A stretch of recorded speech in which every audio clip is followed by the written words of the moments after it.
We quit this rant about the NCAA. I wrote, so I had last semester I had to write a paper, was writing on the history of the NCAA.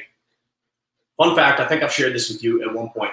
So when the NCAA was founded, it was a volunteer organization, as it still is. It was just essentially there to promote, it was essentially there to facilitate college sports back before technology and everything like that happened. It was a bunch of college presidents getting together saying, let's help this thing along because people really like this. People really like watching college football. There's a lot of money. Well, yes, and there's money to be made too, but people really like this. And so Walter Byers, the first full-time head of the NCAA, created the term student athlete.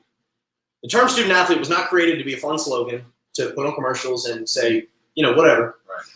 It was created because there were so many people dying in football games in the NCAA that they made that up as a legal term so that these athletes were essentially volunteering to play football. They were students at that university volunteering to play football, not employees of the school, basically. Right. There were so many. It removed liability. It removed liability. There were so many widows filing wrongful death suits for their husbands dying on the football field that they said, we're creating this term so that we are legally not responsible for the death of this player. It's kind of fun. That is where that term originated. Yeah. It was not a fun slogan. It is very dark. It is very dark. And honestly, it's crazy because 70 years ago when all of this happened, when this became a full-time deal, the framework still looks almost identical.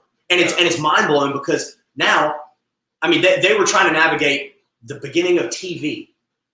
Now we've got hundreds of $1 million contracts for TV deals. We got revenue, we got streaming, we got this, that, the other, and we're still operating on the same framework that was put on pen to paper in the 1940s, in the 40s. It's crazy. So to sum it up, we're not a big NCAA. No, we're not. We're officially not